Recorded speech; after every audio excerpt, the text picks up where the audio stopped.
Now let us see the matrix chain algorithms. Okay, so as you know, these are the 4 steps in dynamic programming, and we will observe these 4 steps in terms of matrix chain multiplication. Okay, so the first step is characterize the structure of an optimal solution. Okay, so suppose we have to multiply 4 matrices A1, A2, A3 and A4.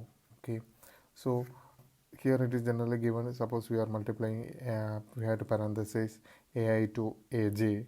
Okay, then we split the product between some ak.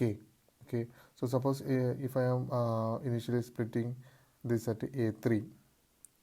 Okay, so here k is 3. Okay, and then the way we parenthesize the prefix subchain ai to ak must be an optimal parenthesization.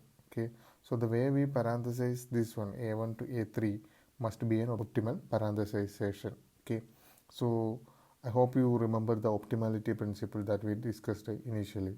Okay, that is, in order to solve a problem efficiently, we had to solve its subproblem also efficiently. Okay, so this is the structure of our optimal solution for the matrix chain multiplication. Okay, we will divide the input into 2 subproblem. Okay, then we will solve this subproblem optimally. Maybe we will parenthesize it here. Okay, and since this is the smallest problem, we don't need to do the further parenthesization. Okay, now the next step in dynamic programming is recursively define the value of an optimal solution. Okay, so this is the recursive definition for the optimal solution. That is, actually the optimal solution is the multiplication table, and the value we computed here is the optimal solution. Okay, so this is the generalized equation to find out the optimal solution, and I will explain it with an example. Okay, suppose we are going to find m of 1 4. Okay, that is this position. Okay, I already filled the value we have computed here. Okay, now to compute m of 1 4, that is to multiply the 4 matrices. There are 3 possibilities. Either you can multiply a1 with the result of a multiplication of a2, a3 and a4, or you can multiply the result of multiplication of a1 to a3 with a4, or you can multiply a1 a2 with a3 a4. Okay, so out of these 3 possibility, we have to choose the minimum one. Okay, that is we have given here. Okay, minimum of. Okay, then m of ik, suppose we are splitting at 1. Okay, there are, we can split it at 1 or 3 or 2, 1 2 or 3. That is why the k will be between I and j. It can be equal to I also. Okay, fine. Okay, now so it will be m of ik. Suppose we are splitting at 1, then it will be m of 1 1 plus m of k plus 1 j. So m of 2 4. K is 1, so m of 2 4 plus pi minus 1 pk pj. So what is this pi minus 1 pk and pj? Suppose our matrices are like this. Okay, a1 a2 a3 a4 and the orders are this one. Okay, so in matrix chain multiplication, the input will be the matrix chain order. Okay, so this is the matrix chain order derived from this matrices. That is, p0 will be 5, that is the number of rows of the first matrix. Then p1 will be this one, for this 4 number of columns of this one, or number of rows of this. Okay, and p2 will be this value. Okay, p3 will be this value, and last p4 will be the number of columns of the last matrix. Okay, so this usually we will give this value as input to the matrix chain multiplication algorithm that we will see in the next session. Okay, so this part is the cost of computation of cost to multiply m of ik with m of k plus 1 j. Okay, that is m of 1 1 with m of 2 4. Okay, so that is pi minus 1. Here initially I is 1. Okay, and j is 4 here. Okay, in this because we are computing m of 1 4, this is I, and this one is 4 is j. Okay, so I minus 1 means p of 0. So p of 0 is 5. Then p of k, here we split it 1. Okay, so p of 1 is 4. Okay, so 5 into 4 into j.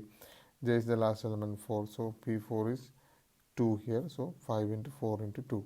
Okay, now suppose if you are splitting at a3, then it will be m of 1 3. okay, m of 1 3 plus that is m of I k plus m of k plus 1. So k is 3, k plus 1 is 4, so m of 4 4. And now the cost of multiplying these two 1, m of 1 3 and m of 4 4, that will be p of I minus 1.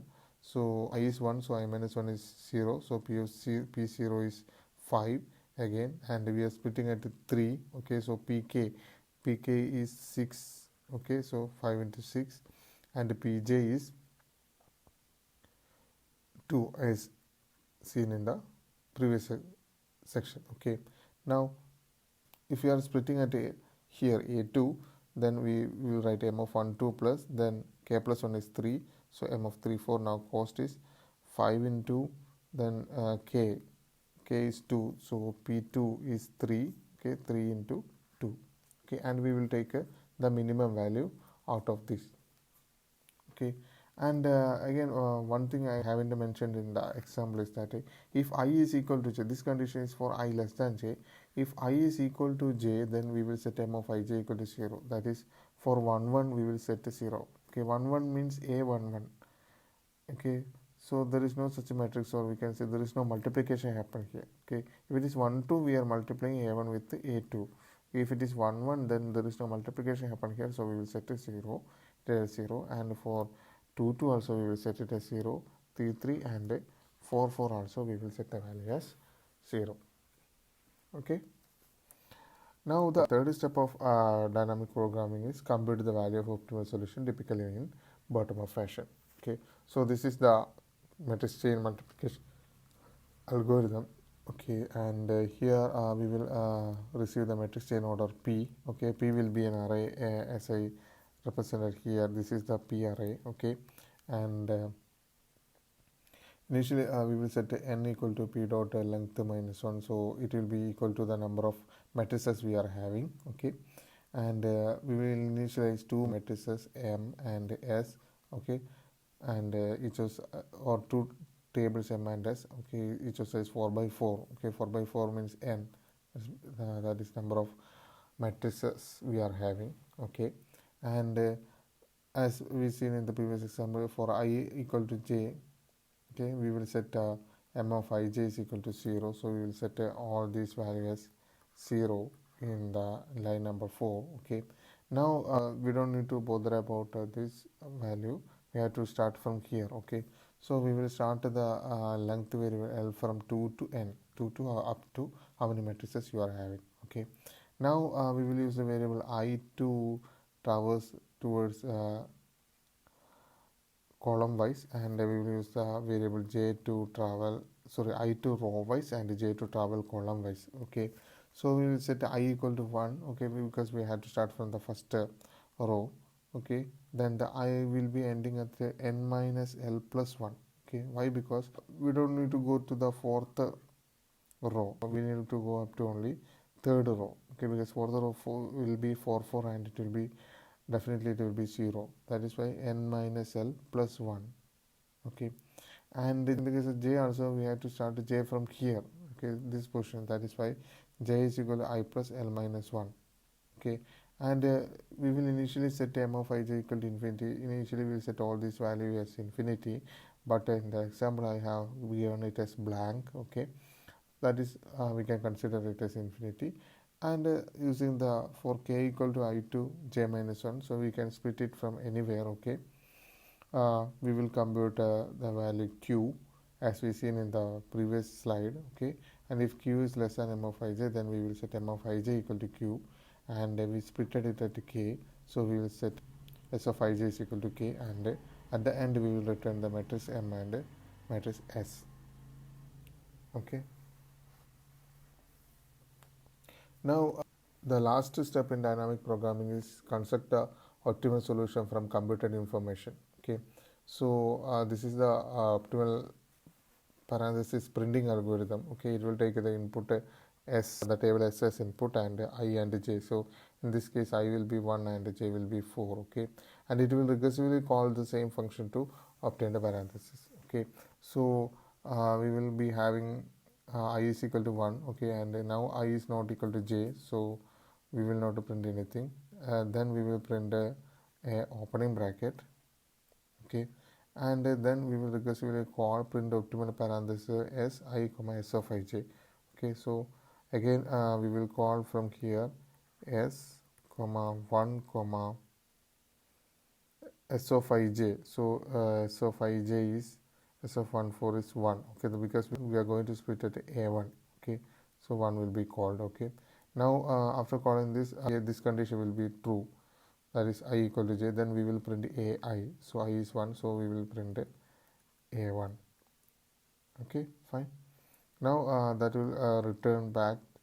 Okay, s1 will return back to the calling function, and the next line is again we will recursively call s comma s of ij. Now s of ij is ij plus 1. Okay, s of ij plus 1. So it will be 2 1. Okay, so that is sorry, 2 j is 4, so it will be 2 4. Okay, so that is we have to find out the parenthesis of up to from a2 to a4. Okay, so this function again it will call recursively and do the next parenthesization. Okay.